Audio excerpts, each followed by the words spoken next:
Kemudian dia masuk kepada hukum khutbah Jumaat. Itu kuliah kita yang lepas. Hukum khutbah Jumaat tu bagaimana. Kemudian syarat-syarat khutbah Jumaat. Syarat-syarat khutbah Jumaat. Dia muka surat 188 ni, dia membicarakan tentang menutup aurat dan bersuci semasa berkhutbah. Dia kalau tuan-tuan tengok dalam dia ada syarat-syarat sah khutbah. Ni syarat-syarat khutbah Jumaat aja. Secara umum. Dia boleh pergi secara khusus, dia boleh pergi secara umum. Di dalam kitab ni sebutkan syarat-syarat khutbah Jumaat. Kalau kuliah kita yang lalu kita bahaskan itu dia kena berdiri. Berdiri semasa berkhutbah. Yang pertama. Yang kedua, duduk antara dua khutbah. Jadi boleh dia khatib itu, syarat-syarat khutbah Jumaat tu pertama dia kena berdiri. Kita ceritakan boleh keadaan duduk. Kemudian antara khutbah pertama, khutbah kedua kena perlu duduk. Itu syarat dia, syarat khutbah. Menjadikan khutbah tu sah. Kemudian kita tengok perbandingan mazhab tentang hukum berdiri semasa berkhutbah dan duduk antara dua khutbah. Ada beberapa pandangan-pandangan yang lain. Okey, so malam ni kita akan masuk iaitu yang ketiga, menutup aurat dan bersuci semasa berkhutbah. Ini syarat-syarat khutbah ni. Nak jadikan khutbah tu sah tu, dia kena khatib tu kena menutup aurat. Khatib tu juga kena suci. Dia katakan. Okey. Menutup aurat dan bersuci semasa berkhutbah. Qala musannif rahimahullahu taala. Ini kata pengarang kitab, kata Imam An-Nawawi. Jadi dia datangkan matan dia tu baru dia pergi kepada syarah. Apa kata pengarang dia kata? Wahal yushtaratu fiha taharatu. Wahal yushtaratu fiha taharah.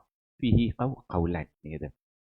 Yang pertama, qala rahimahullahu fil qadimi tasihu min ghairi taharah. Liannahu law iftaqara ila taharati laftaqara ila istiqbalil qiblati kassalati. Itu pertama. Kedua, wa qala rahimahullahu fil jadid la tasihu min ghairi taharah liannahu zikrun syurita fil jumu'ah fa syurita fihi taharah kata kabiratil ihram. Okey. Pengarang berkata, pengarang pada matan dia kata, adakah disyaratkan pada khutbah Jumaat itu bahawa khatib yang menyampaikannya perlu bersuci daripada hadas dan najis? Dalam persoalan ini terdapat dua pendapat. Okey. So ni yang nak jadi khatib ni, bila kita jadi imam, kita hari Jumaat kita jadi khatib. Maka kita perlu tahu, adakah bersuci itu merupakan syarat sah kepada khutbah itu. Maksudnya. Dan kata Imam Nawawi, dia kata, dalam persoalan ini ada dua pendapat. Dia kata, okey. Kemudian dia kata yang pertama. Pertama, Imam Asy-Syafi'i berkata dalam qaul qadim. Tengok, Imam Syafi'i itu dia ada pendapat. Qaul qadim dan qaul jadid. Ini qaul qadim dia masa dia di Baghdad. Qaul jadid dia masa dia di Mesir. Dia kata. Al-Imam Syafi'i berkata dalam qaul qadim, pendapat dia yang lama, khutbah itu sah tanpa bersuci. Ni pendapat Imam Syafi'i ni. Dia kata khutbah tu sah tanpa bersuci kan. Tengok khatib tengah khutbah kentut prot selamba dia baca khutbah kan. Ini qaul qadim kan. Kerana jika ia perlu kepada bersuci, nescaya ia juga perlu kepada menghadap kiblat, sama seperti salat. Kata Imam Syafi'i, dia kata kalau syarat sah tu bersuci, maka perlulah juga dia menghadap kiblat seperti solat. Solat kita kena ada wudu, kena bersuci kan solat. Jadi solat tu dia menghadap kiblat. Dia hujah dia. Ini pendapat dia yang lama, qaul qadim. Okey, itu pertama. Kemudian yang kedua, beliau yakni Al-Imam Syafi'i berkata dalam qaul jadid. Ini pendapat qaul jadid Imam Asy-Syafi'i pula, dia kata ia tidak sah tanpa bersuci. Maksudnya khatib itu dia kena berkhutbah dalam keadaan dia bersuci. Tidak sah tanpa bersuci. Kalau dia tak bersuci, tak sah dia punya khutbah dia. Tengah-tengah dia khutbah teringat, uish, tak ada wudu baru teringat. Tu dia tak bersuci. Dia kena turun bagi tahu jemaah. Jemaah minta maaf sebentar, baru teringat saya tak ambil wudu. Tadi ambil wudu ataupun baru teringat dan memang confirm yakin terkentut. Jadi tunggu kejap jemaah, relax, bertenang, saya pergi ambil wudu kejap. Biasanya kalau bilik-bilik imam ni ada tempat wudu dah. Dia perlu jangan dia lari terus. Terkena jemaah kelang kabut pula. Maksud sebagai imam bila kita khatib, kita kena beritahu jemaah. Jemaah sebentar ya, baru saya teringat. Saya ni tak ada wuduk. Saya turun, dia pergi ambil wuduk, dia naik. Bila naik, dia peluk. Kalau dah khutbah, dia dah panjang, dia ambil yang rukun aja. Itu saya pernah sebutkan sebelum ni. Okey, dia kata sini. Ia tidak sah tanpa bersuci kerana ia suatu zikir yang disyaratkan pada salat Jumaat. Bentuk zikir yang perlu ada bersuci dalam pada salat Jumaat. Oleh itu disyaratkan pada khutbah itu bersuci sama seperti takbiratul ihram. Kata Imam Syafi'i, dia kata disyaratkan khutbah itu perlu bersuci, khatib itu perlu bersuci. Sama seperti takbiratul ihram. Kena ada takbiratul ihram. Itu bagi khatib yang berkhutbah. Kalau tuan-tuan jadi makmum, duduk kat bawah ni, kalau terkentut tak apa, senang dia boleh keluar. Tapi biasa kita dah masuk, memang dah duduk lah. Kita dengar khutbah. Kan? Tapi kalau tuan terkentut, maksudnya tak ada pula. Jadi terbatal pula Jumaat kita jadi makmum. Tak, ini khatib. Dia kata gitu. Okey, kita tengok syarah dia. Huraian dia kata. Para ashab kita, maksudnya ulama-ulama dan mazhab Syafi'i berkata, adakah disyaratkan bagi kesahihan sahnya khutbah Jumaat itu perlu menutup aurat?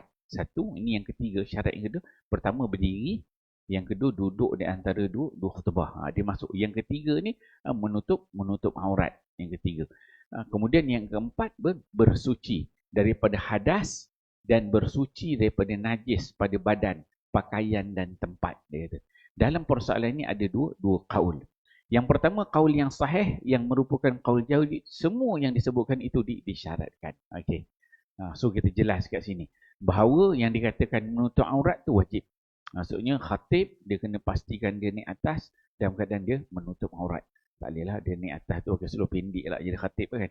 Kan tentang dia pakai jubah dalam pakai seluar pendek kan, atau pakai underwear je, tak jadi kan.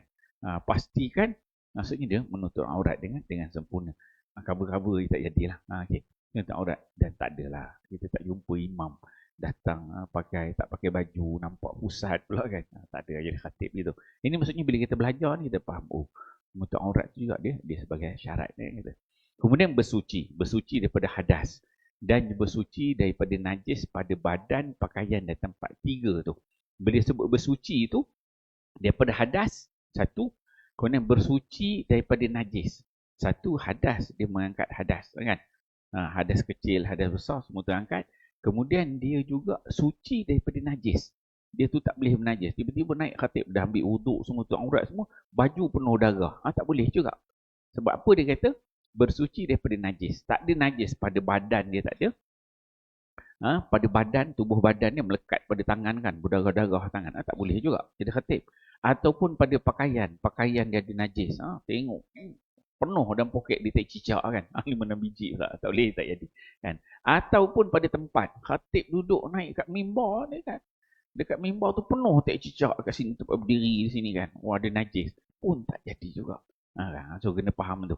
Bukan setakat dia bersuci pada diri dia, angkat hadas. Tapi pada badan dia sendiri, pada pakaian dia dan juga tempat dia berkhutbah tu kena suci. Okey. Itu yang dikatakan tadi ada dua pandangan, dua kaul.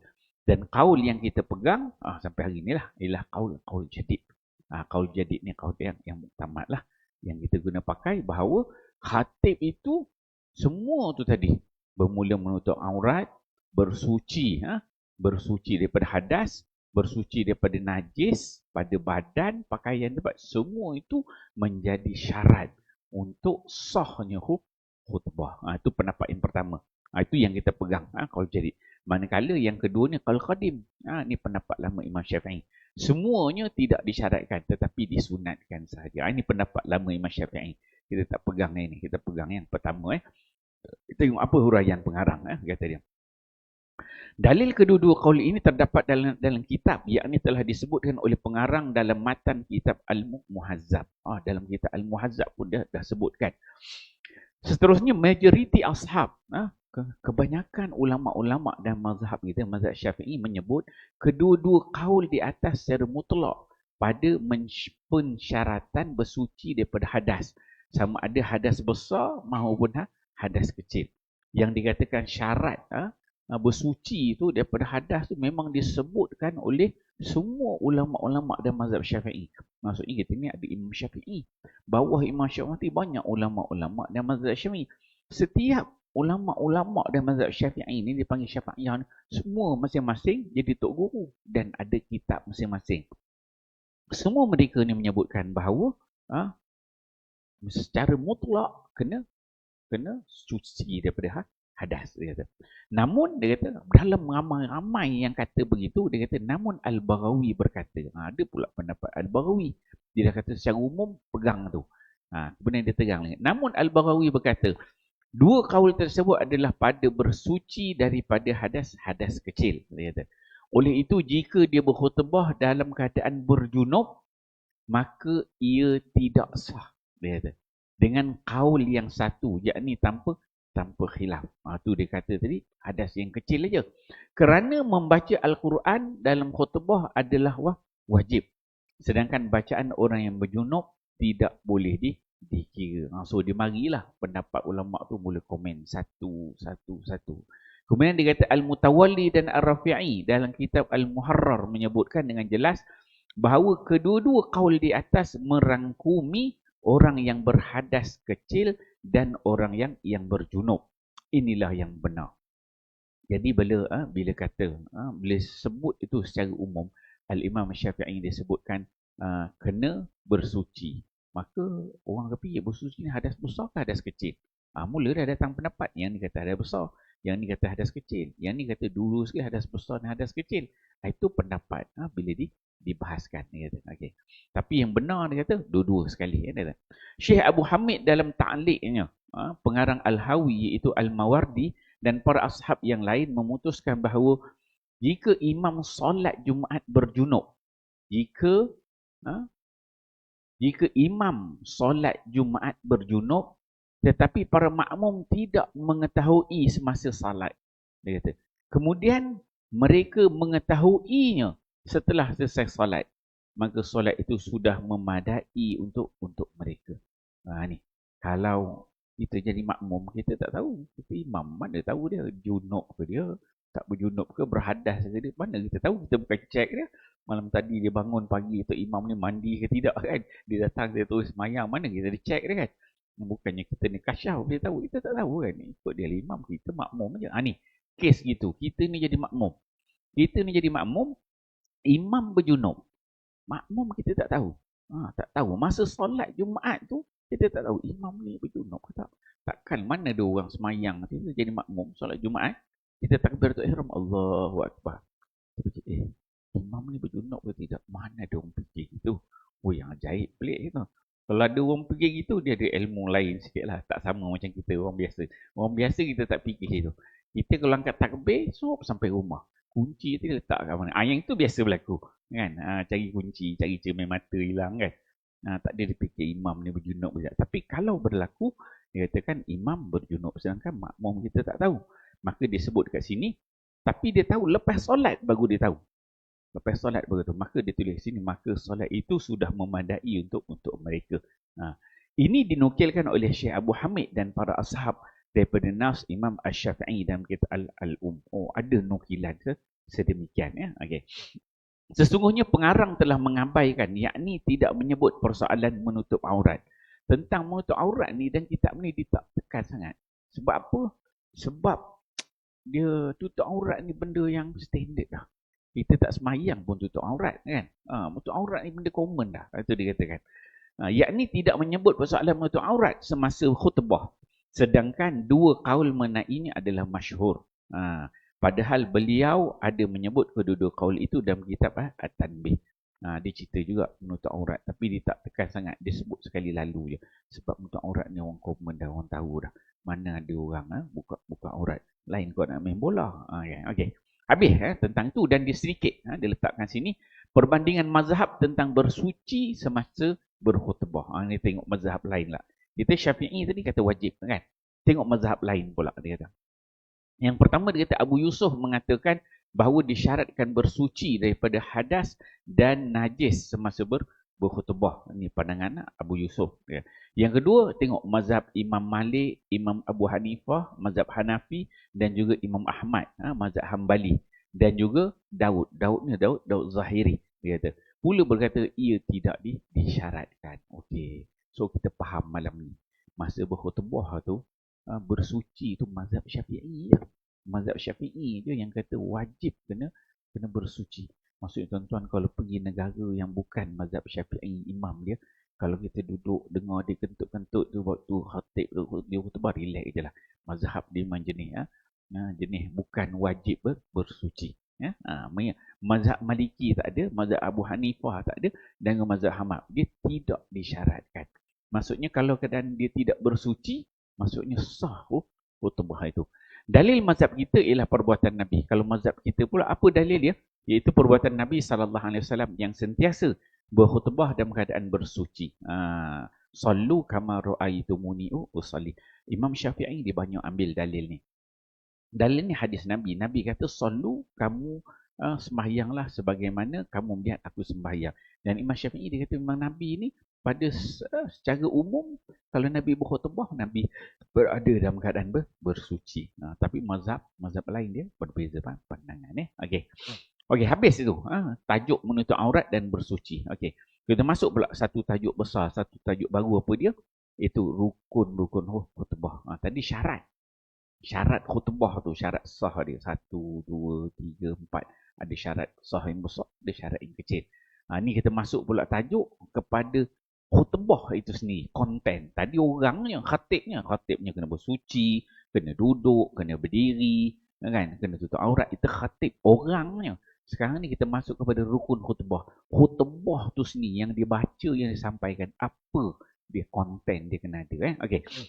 Rukun-rukun khutbah dia kata, qala al-musannif rahimahullahu ta'ala wa farduha arba'atu asya'. Dia kata ahaduha ayyahmadallah ta'ala lima rawa Jabir radhiyallahu anhu anna Nabiy sallallahu alaihi wasallam khataba yaumal jum'ah fahamidallaha ta'ala wa asna alaihi summa yaqulu ala athari dhalika wa qad ala sawtuhu washtadda ghadabuhu wahmarrat wajnatahu ka'annahu munziru jayshin summa yaqulu bu'ithtu ana was-sa'ata kahataini wa asyara bi usbu'aihi al-wusta wallati tali al-ibham summa yaqulu inna afdalal hadithi kitabullah wa khairal hadi hadyu Muhammadin sallallahu alaihi wasallam wa syarrul umuri muhdatsatuha wa kullu bid'atin dhalalah man taraka mala fali ahlihi wa man taraka dunya au dhaya'a fa ilayya. Itu yang pertama, rukun yang pertama. Yang kedua, atsani dia kata wasani ayyusalliya 'ala nabiy sallallahu alaihi wasallam li anna kulla ibadati iftaraqat ila zikrillah.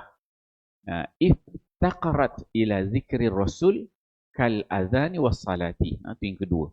Wasalis yang ketiga al-wasiyatu bi taqwallah di hadis Jabir radhiyallahu anhu wa li anna qasda minal khutbati mau'izatu fala yajuzu al-ikhlalu biha. Itu yang ketiga. Yang keempat ar-rabi' dia kata ayyaqra ayatan minal Quran li hadis Jabir bin Samurah wa li annahu ahadu furdail jum'ah fa wajaba fihi al-qira'atu kas-salati. Itu yang keempat okey. Kemudian kata pengarang, panjang dia matan, tak apa saya baca sekali lalu, kita ambil keberkatan daripada itu. Wajibu zikrullahi ta'ala wa zikru rasuli wal wasiyatu fil khutbataini wa fi qira'atil qur'ani wajhan. Ahaduhuma annaha tajibu fil khutbataini lianna ma wajaba fi ihda khutbataini wajaba fil ukhra ka zikrillahi ta'ala wa zikri rasulillahi sallallahu alaihi wasallam wal wasiyah. Wa thani la tajibu illa fi ihda khutbataini wa huwa mansusun li'annahu lam yanqul an Rasulillah sallallahu alaihi wasallam aktsaru min ayatin qara'aha fi khutbah wa hadha la yaqtadi aktsara min marratain. Okey. Wa istahabu ay yaqra'a surat Qaf li'anna Nabi sallallahu alaihi wasallam kana yaqra'uha fi khutbah fa in qara'aha ayatan fiha sajadatun fa nazala wa sajada. Jaza wa li'anna Nabi sallallahu alaihi wasallam fa'ala dhalika summa fa'alahu Umar radhiyallahu anhu ba'dahu. Fa in fa'ala hadha wa atala al-fasla fa fihi qawlan. Qala fil qadim yabni wa qala fil jadid yasta'nif. Wa hal yajibu du'a fihi wajhan ahaduhuma yajibu. Rawahu al-Muzani rahimahullah fi aqalli ma yaqa'u alaihi ismu khutbah. Wa min ashabina man qala yustahabbu. Dia kata. Wa amma du'a lil sultan fala yustahabbu lima ruya annahu su'ila ata' an dzalika faqala innahu muhdatsun wa inna makanat al khutbatu tazkira. Okey, panjang dia punya matan ni. Okey, kita tengok apa ni? Dia membahaskan tentang rukun-rukun khutbah. Apa kata pengarang? Dia kata, perkara fardu yakni rukun khutbah ada 4 perkara. Okey. Poin yang pertama, Imam Nawawi nak buat disebutkan bahawa perkara fardu yakni rukun-rukun khutbah itu ada 4 perkara. Dia kata. Kita kalau tuan-tuan buka, biasanya dia tulis ada 5. Ni tulis 4 dulu. 4. Kemudian dia bahaskan yang satu lagi tu. Apa dia? Yang pertama, kata pengarang, memuji Allah Subhanahu Wa Taala. Dia ada kata alhamdulillah. Kan kita mula khutbah tu, alhamdulillah. Alhamdulillah tu itu merupakan rukun. Biasa kita dengar khutbah dia mula alhamdulillah kan. Perkataan alhamdulillah itu merupakan rukun khutbah. Dan rukun khutbah ni kena semua dalam bahasa Arab. Dia kena tak boleh tukar bahasa Melayu. Memuji Allah, segala puji bagi Allah. Tak, dia kena bahasa Arab. Alhamdulillah. Dia kena sebut tu. Memuji Allah, Allah Ta'ala. Alhamdulillah. Kerana hadis yang diriwayatkan oleh Jabir daripada Nabi SAW telah berkhutbah pada hari Jumaat. Lalu baginda memuji Allah Ta'ala dan menyanjungnya. Kemudian baginda bersabda selepas itu dalam keadaan lantang suaranya, meluap-luap kemarahannya dan merah kedua-dua belah bonggol pipinya. Seolah baginda seorang pemberi amaran tentera. Kemudian baginda bersabda, aku dibangkitkan sebagai seorang Rasul ketika hari kiamat hampir berlaku seperti 2 jari ini. Sambil baginda memberi isyarat dengan 2 batang jarinya, iaitu jari tengah dan jari yang bersebelahan dengan ibu jari, yakni jari telunjuk. Nabi tunjuk begitu, antara jari tengah dengan jari telunjuk. Kemudian baginda bersabda lagi, sesungguhnya sebaik-baik kata-kata ialah kitab Allah, sebaik-baik jalan dan akhlak ialah jalan dan akhlak Nabi Muhammad sallallahu alaihi wasallam.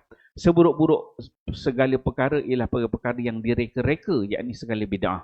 Setiap bid'ah itu kesesatan. Sesiapa yang meninggalkan harta, maka ia untuk ahli keluarganya. Sesiapa yang meninggalkan hutang atau ahli keluarga dan anak-anak kecil yang akan terabai selepas kematiannya, maka urusan mereka terserah kepadaku. Yang pertama ni pengarang dia nak bagi tahu. Dia kata rukun pertama khutbah dia ada perkataan alhamdulillah. Itu memuji Allah Subhanahu Wa Taala. Cuma dalam ni dia bawa lah hadis tentang khutbah Nabi tu panjanglah. Tapi kita fokus satu je, memuji Allah. Ada perkataan alhamdulillah. Jadi tuan-tuan kalau pergi mana-mana khutbah dengar, ada tak perkataan alhamdulillah? Kalau tak ada, tak sah khutbah tu. Tu tak ada rukun. Biasanya kalau adalah kes-kes yang berlaku, kadang-kadang orang tertinggal doa kepada orang beri doa kepada semua orang Islam kan. Kadang tinggal tu. Kadang-kadang tertinggal ayat Quran. Kadang-kadang ayat Quran tak sempurna. Benda tu boleh berlaku. Maksudnya kalau kita ni jadi khatib, kita ni jadi imam, tuan-tuan dapat tugas jadi khatib, naik khutbah, kita kena ingat rukun khutbah tu ada berapa, dan bila kita pegang khutbah tu kita kena pastikan mula kita tengok cukup tak rukun dia dulu. Kan khatib kena tengok rukun. Kadang-kadang contohnya kalau orang baca khutbah, dia baca terlepas satu muka surat, tentang rukun ada kat situ tertinggal, bahaya. Jadi maksudnya kita menjadi khatib tu kita kena alert. Ni rukun, cukup rukun, okey. Saya syarat itu yang pertama. Yang kedua kata pengarang ialah berselawat ke atas Nabi Muhammad sallallahu alaihi wasallam. Yang kedua, rukun yang kedua ialah berselawat, rukun khutbah. Kerana setiap ibadah yang memerlukan zikir kepada Allah Azza wa Jal memerlukan juga zikir kepada Rasul seperti azan dan salat. Ini bentuk-bentuk zikir ni, zikir dia mesti ada Allah dan dia ada juga sebut Nabi Muhammad sallallahu alaihi wasallam, ada bentuk selawat. Contoh dia buat ni seperti azan. Azan, dia Allahu Akbar, Allahu Akbar, asyhadu an la ilaha illallah. Kemudian dia mesti ada asyhadu anna Muhammadar Rasulullah. Mesti ada. Asyhadu an la ilaha illallah, mesti ada asyhadu anna Muhammadar Rasulullah. Subuh juga kan? Qamat. Dia ada juga. Allah dan Rasul tu dia tak dipisah. Bila zikir tu dia kena ada. Maka kata pengarang, selawat ke atas Nabi SAW dia menjadi rukun yang kedua. Okey. Kemudian yang ketiga, berpesan supaya bertakwa kepada Allah Azza wa Jal. Kerana hadis Jabir radhiyallahu anhu, kerana tujuan daripada khutbah ialah memberi peringatan. Oleh itu tidaklah harus mengabaikan pesanan tersebut. Dan bila khutbah ni dia wajib ada perkataan takwa. Biasa kita dengar ittaqullah, ittaqullah. Kita akan dengar perkataan ittaqullah. Dan perkataan ittaqullah itu aja itu merupakan rukun. Rukun yang ketiga. Biasa dia masuklah ya ayyuhallazina amanu taqullaha haqqa tuqatih wa la tamutu. Kita biasa dengar. Maksudnya kena ada perkataan takwa itu. Okey, itu yang ketiga. Kemudian yang keempat kata pengarang, membaca satu ayat daripada Al-Quran. Dia kena baca satu ayat daripada Quran. Maksudnya dalam khutbah dia tu kena ada satu ayat Al-Quran. Kerana hadis Jabir bin Samurah radhiyallahu anhuma, dia kata, dan kerana khutbah itu salah satu daripada dua perkara fardu Jumaat. Dia kata, oleh itu wajiblah membaca ayat Al-Quran dalam khutbah. Sebagaimana ia wajib dalam solat. Dalam solat ni kita wajib baca, yang boleh kita baca ayat Al-Quran. Begitu juga dalam khutbah itu perlu dibaca dengan ayat-ayat Al-Quran. Dia kata, hadis Jabir bin Samurah, dan kerana khutbah itu salah satu daripada dua fardu Jumaat. Jumaat tu dia ada dua. Satu khutbah, satu solat. Jumaat tu pecah pada dua. Semayang satu, khutbah satu. Maka dia kata, wajib membaca ayat Quran dalam khutbah sebagaimana dalam solat. So ada 4 dekat sini. Dia yang pertama dia kata, pertama tadi puji Allah, alhamdulillah, ada selawat, Allahumma salli ala Muhammad, ada ketiga perkataan ittaqullah, dan yang keempat ada satu ayat Quran yang dibaca dengan sempurna. Okey, habis tu 4. Kemudian dia ada 5, satu lagi ni doa. Dia terangkan bawah ni. Okey, zikir kepada Allah, kata pengarang, dihuraikan sikit. Zikir kepada Allah, dia kata. Kemudian zikir kepada Rasul. Yang dikatakan itu tadi bersalawat kepada Nabi. Ada perkataan alhamdulillah. Zikir kepada Allah, zikir kepada Rasul, dan berpesan supaya bertakwa. Yang ketiga kepada Allah adalah wajib dalam kedua-dua khutbah. Okey. Dia khutbah ni kita ada khutbah pertama, dia ada khutbah kedua. Okey. Dalam khutbah yang pertama ni dia wajib kena ada perkataan zikir kepada Allah, zikir kepada Rasul, dan juga berpesan dengan takwa. So tiga rukun ni, alhamdulillah, Allahumma salli ala Muhammad, dengan ittaqullah, tiga benda ni khutbah pertama kena ada, dalam khutbah kedua pun kena ada. Tu kena faham lah. Bila kita jadi khatib kan, jadi imam, kita kena faham. So dalam dua-dua khutbah tu kena ada zikir Allah, zikir Rasul, dan juga berpesan dengan perkataan takwa. Dia kata, mengenai yang keempat ni, bacaan Al-Quran pula terdapat dua wajah. Okey. Kalau yang baca ayat Quran tu, dia ada dua pendapat. Okey. Yang pertama dia kata, bacaan Al-Quran itu wajib dalam kedua-dua khutbah. Yang pertama, pendapat pertama dia kata, ayat Quran kena, khutbah pertama kena ada, khutbah kedua pun kena ada. Kerana apa jua yang wajib dalam salah satu daripada dua khutbah, maka ia juga wajib dalam khutbah yang satu lagi. Seperti zikir kepada Allah, zikir kepada Rasul, dan pesan kepada takwa. Pendapat yang pertama tentang ayat Quran, dia kata wajib. Yang dalam khutbah pertama pun kena ada ayat Quran, dan khutbah kedua pun wajib kena ada ayat Quran. Sebab apa? Sebab kalau tiga tadi wajib, yang ni pun wajib, dia kata.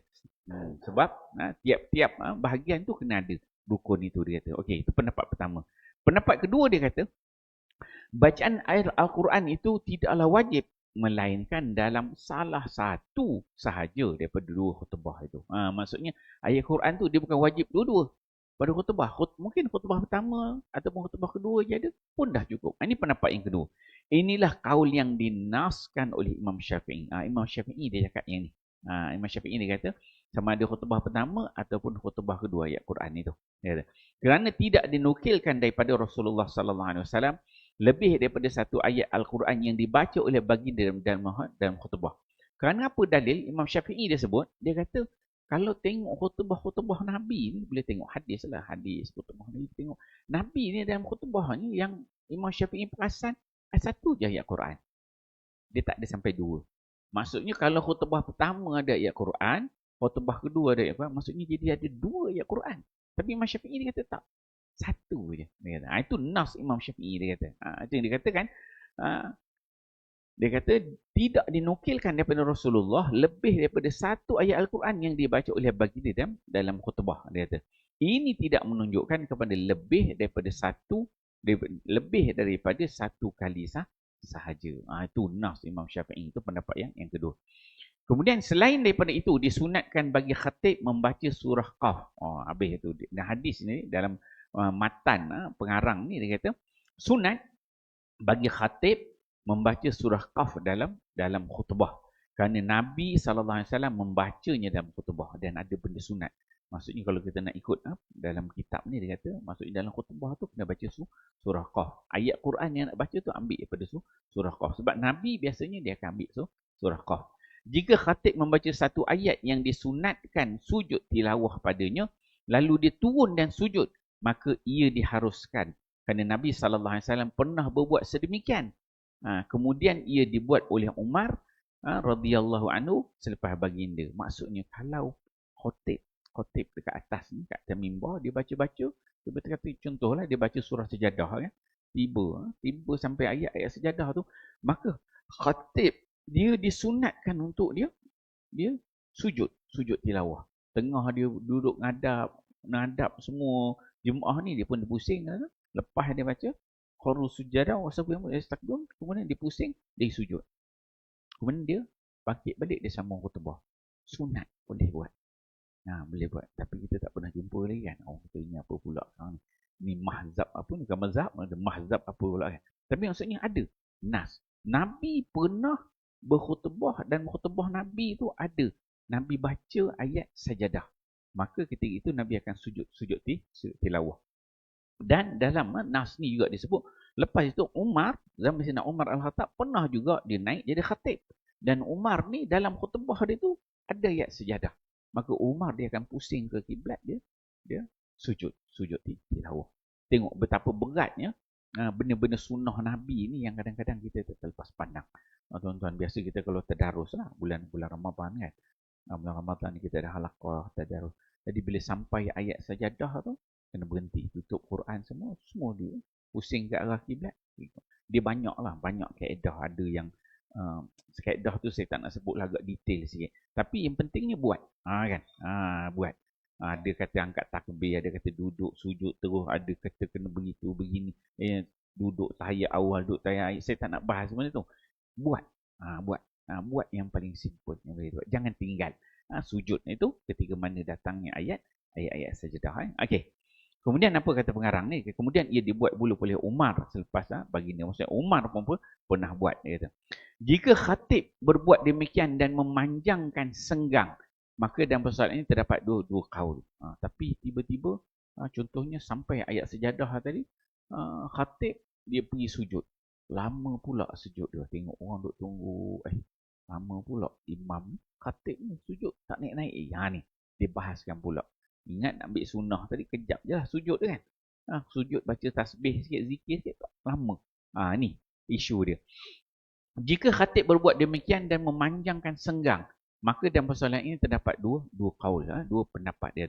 Imam Asy-Syafi'i berkata dalam qaul qadim, dia boleh membina, yakni meneruskan khutbah tanpa perlu memulakan daripada awal. Terus saja, walaupun lewat sikit, senggang dia lama, terus saja. Itu pendapat yang pertama. Yang kedua, beliau berkata dalam qaul jadid pula, dia wajiblah memulakan khutbah daripada awal. Kalau senggang dia terlalu lama, yang daripada adatnya kita tu, lambatnya dah. Orang duduk dah gelisah dah. Sampai duduk bawah tapi gelisah. Apa khatib ni? Tahulah ayat sejadah. Orang lain habis sujud dah. Kan? Dia tak naik-naik lagi kan. Lama sangat. Maka dalam qaul jadid, Imam Syafi'i dia kena mula balik khutbah pada mula. Ambil rukun-rukun. Rukun-rukun tu balik. Adakah doa? Okey, habis itu. Itu cerita tentang ayat-ayat Quran. Kemudian isu tadi kita katakan ada 4 rukun kan. Alhamdulillah, selawat, ittaqullah dan juga sepotong ayat Quran 4. Kemudian dia ada yang kelima. Ni kita nak bahas yang kelima. Adakah doa dalam khutbah itu wajib? Kan kita ada doa. Allahumma ighfir lil muslimina wal muslimat wal mu'minina wal mu'minat. Itu dibahaskan. Adakah doa dalam khutbah itu wajib? Dalam persoalan ini terdapat dua wajah. Okey, adakah doa itu wajib ataupun tidak? Ada dua pendapat. Ada dua wajah kat sini. Yang pertama, doa itu wajib. Nah, ini yang kita peganglah. Yang kita pegang, maksudnya kalau tuan-tuan buka dekat Google ataupun cari tengok buku-buku sekolah anak-anak itu yang berkait dengan rukun khutbah, dia akan tulis ada 5 tu. Kan? Tapi dalam kitab ni dia letak 4. Yang kelima dia ditegangkan lebih sikit. Adakah doa dan khutbah itu wajib? Maka ini ada dua pendapat. Yang pertama, doa itu wajib. Ini diriwayatkan oleh Al-Muzani rahimahullahu ta'ala dan persoalan sekurang-kurang apa yang dinamakan sebagai khutbah. Maksudnya doa tu dia kena ada. Dia kata. Kemudian pertama. Yang kedua, antara para ashab kita ada yang berkata doa itu disunatkan. Ada yang katakan doa tu wajib. Ada yang katakan doa tu tak wajib. Allahumma fil muslim-muslimat itu doa tu sunat aja. Tapi tak, yang kita pegang dia wajib. Dia wajib. Tuan-tuan kena dengar. Biasanya doa ni dia akan letak pada khutbah yang kedua ujung tu kan. Ada doa. Tapi kalau tak ada doa tu boleh menjadikan khutbah tu cacat, tidak sempurna. Adapun doa untuk sultan. Kan biasa kita khutbah ni ada doa untuk sultan. Adapun doa untuk sultan maka ia tidak disunatkan. Bukan disunatkan. Kerana diriwayatkan bahawa Ata rahimahullah, Ata bin Abi Rabah. Ata ni dia fakih Mekah.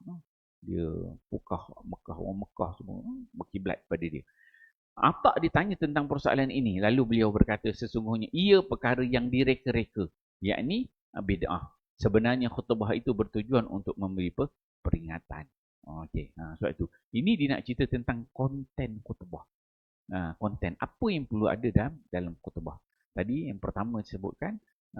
Masuk waktu dah. Belum lagi. Azan. Azan. Kita pergi laluan azan.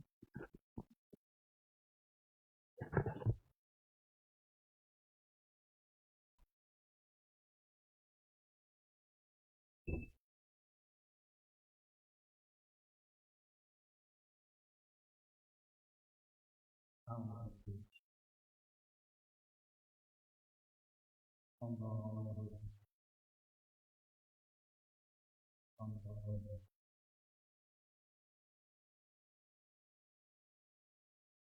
Allahu Akbar.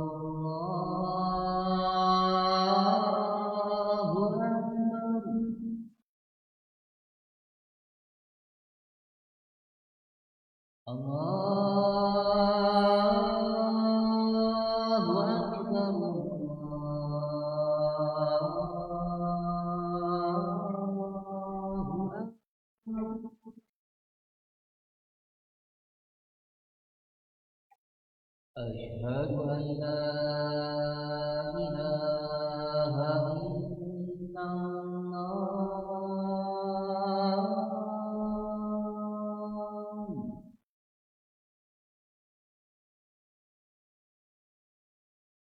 أشهد أن لا إله إلا الله.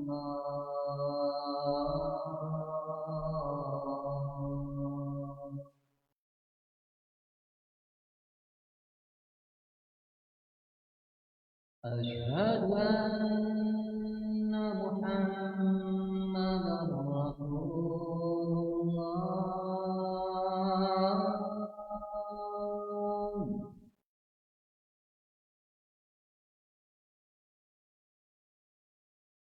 أشهد أن محمدا رسول الله.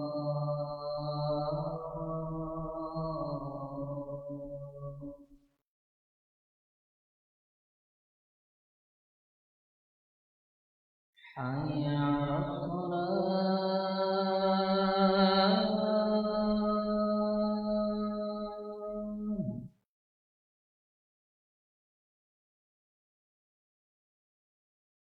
حي على الصلاة.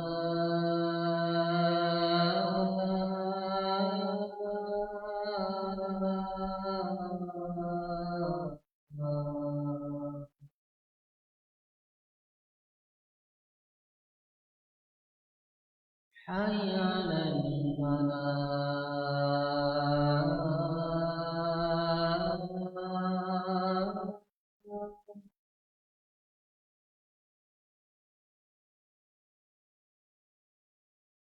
حي على الفلاح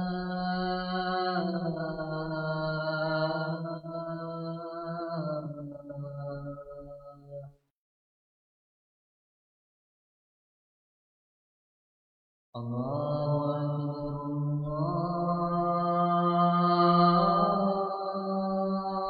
أكبر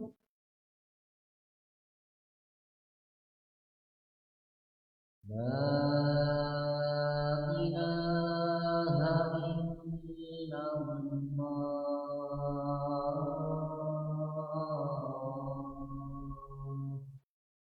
لا إله إلا الله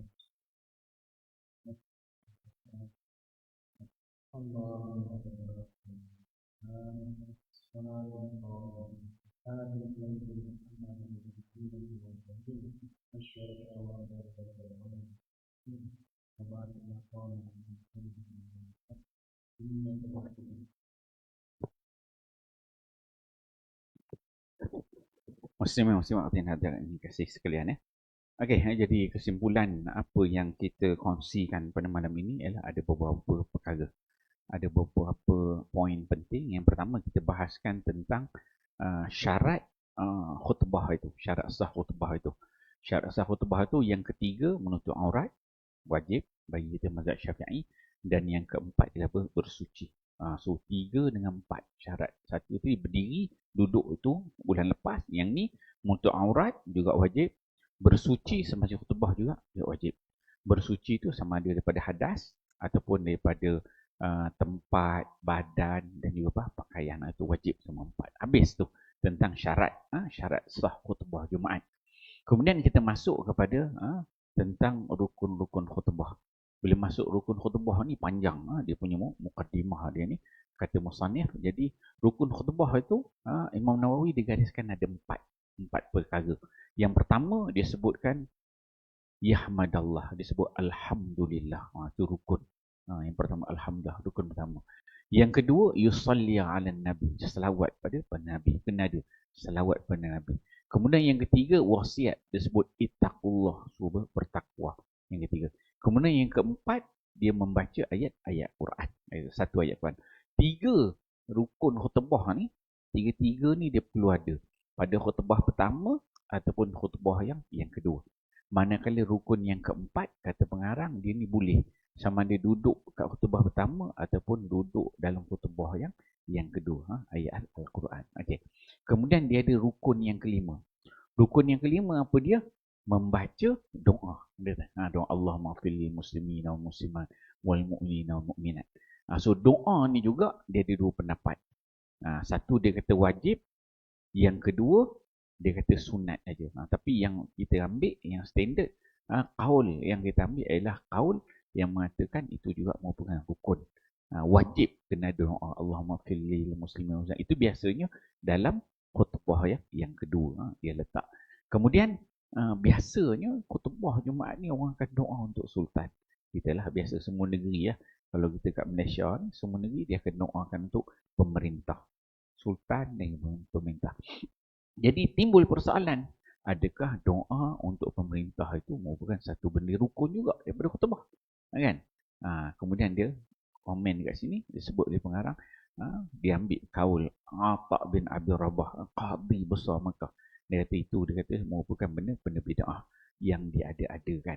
Sebab tak ada dalil daripada Nabi SAW sedemikian. Sedangkan khutbah itu dia untuk memberi peringatan. Kan? Maksudnya nak katakan rukun dia tak termasuk. Tapi kita doakan pemerintah memimpin ni bagus.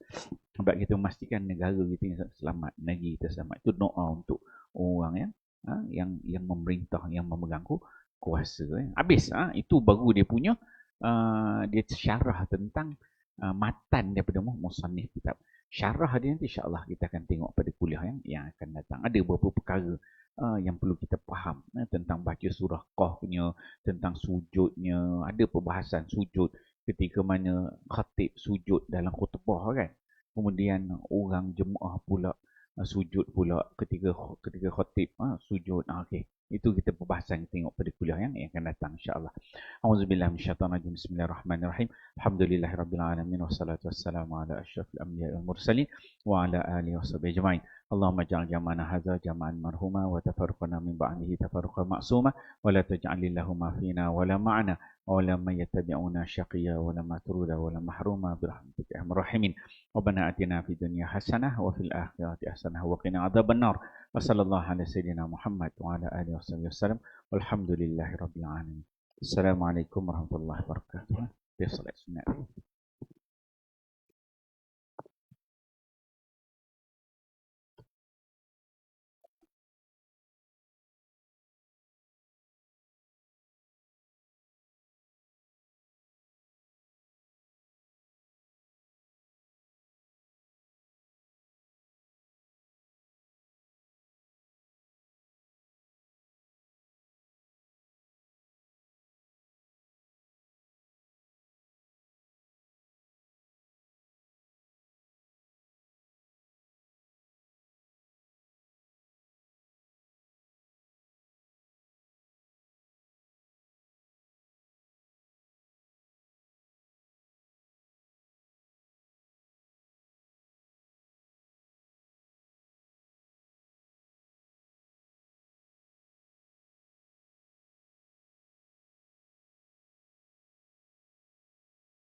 Allahu Akbar, Allahu Akbar.